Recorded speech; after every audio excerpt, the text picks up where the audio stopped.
Très bien.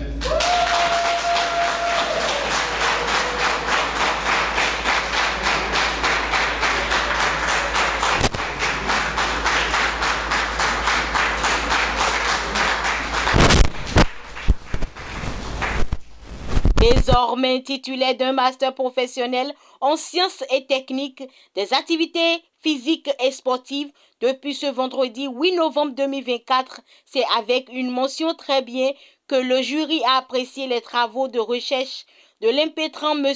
Denis Sourou Arissou à l'INGEPS, Institut national de la jeunesse, de l'éducation physique et du sport Porte-Novo. L'intégration sociale de ces individus peut également, dans les groupes de travail ou d'activité, leur permettre de prendre des rôles, des responsabilités pour améliorer leurs compétences de leadership et la confiance en soi. Monsieur le Président du jury, honorable membre du jury, au vu de cette situation que nous avons remarquée à travers les défis que rencontrent les déficients auditifs, nous nous sommes posé la question de savoir les effets que les jeux peuvent avoir sur les qualités de leadership, le développement de leadership chez les déficients auditifs, notamment de Solidatique Bénin. Pour répondre à cette question, nous avons émis une hypothèse selon laquelle l'utilisation des jeux interactifs favorise le développement des compétences en leadership chez les déficients auditifs de Solidatique Bénin, en se basant bien sûr sur le cycle d'apprentissage de David Cobb. Un jury qui avait à sa tête le professeur Tito Albert, maître de conférence des universités du CAMES, examinateur, Dr Wessou Frédéric, enseignant, chercheur à l'INGEPS, docteur en sociologie des organisations, rapporteur, Dr Ogeboulé Bacha, M.O. docteur en didactique de l'EPS, enseignant-chercheur à l'INGEPS. Comme à l'accoutumée, le jury a fait des observations sur la forme et le fond du document de mémoire. Dernière page de l'introduction, page 5, je suggère de dire, au lieu de dire que la recherche est structurée, c'est plutôt votre document qui est structuré en 4 parties.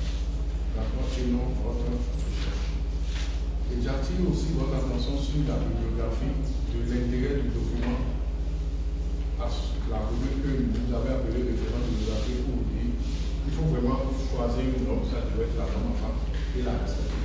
Parce que la façon dont vous écrivez, parfois vous écrivez l'initiale du prénom avant le nom de famille, parfois je suis par exemple à la page 71, vous écrivez David Cobb.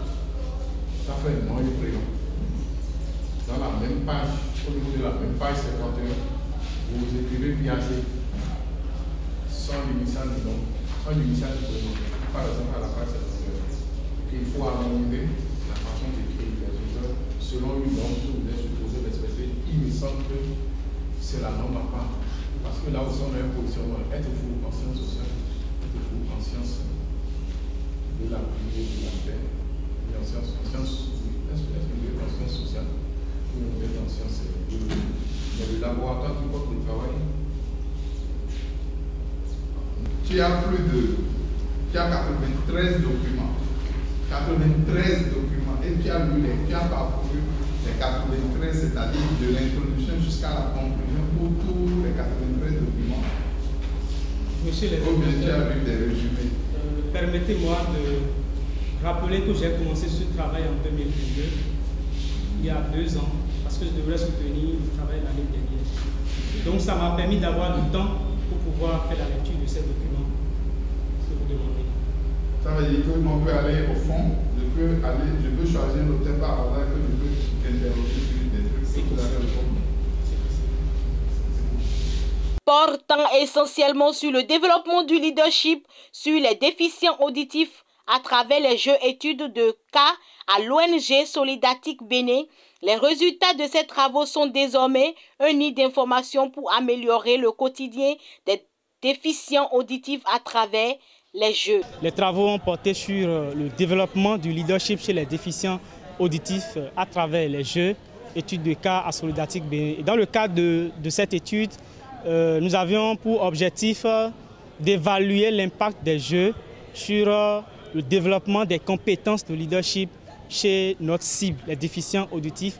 Et nous avions pris en compte un échantillon de 50 individus, dont 43 déficients auditifs et 7 spécialistes des questions liées à l'handicap. Et nous avons utilisé la méthode, la méthode expérientielle de David Cobb pour pouvoir évaluer chaque aspect de leadership, notamment la motivation, la maîtrise de soi, la prise de décision, la collaboration et la communication. Et nous avons remarqué au terme de nos recherches qu'il y a une amélioration significative parce qu'avant l'étude, nous avons déjà fait une enquête et après, nous avons également fait une enquête de satisfaction. Et on a remarqué qu'il y a la peu-value qui est inférieure à 0,05, ce qui justifie que les résultats que nous avons obtenus, il y a une amélioration significative. Et nous sommes fiers de ce travail que nous avons fait et on aimerait continuer à aller au-delà de ces résultats, étendre nos recherches à d'autres types de handicaps. C'était aussi l'occasion de remercier son directeur de mémoire, le docteur Azé Oscar, maître assistant des universités du CAMES, docteur en motricité humaine et handicap, qui a encadré le travail avec rigueur, patience et détermination. Je voudrais dire un sincère merci à mon directeur de mémoire, le docteur Azé Oscar, maître assistant des universités du CAMES. Remercier également les membres de jury, le docteur Wessou, Frédéric et le docteur Ogeboulé Bacha, qui ont apporté leur contribution pour l'amélioration de la qualité de ce document qui se veut scientifique. Je voudrais remercier également le président de Saoutou Omnisport, M. John Benayon, remercier son équipe, remercier M. Dieudonné, Micho Agan, Midengoyi, remercier les parents, remercier Mme Bella Zevounou, présidente de l'ONG Wolsi, ma marraine et mon parrain, M. Mathieu Toviou. Tous ceux que j'ai oublié de remercier, je voudrais qu'ils m'en excusent et qu'ils reçoivent mes remerciements. Et je suis vraiment reconnaissant. Les parents, les amis n'ont pas manqué de soutenir de par leur présence cet événement majeur du cursus universitaire de l'Impétran.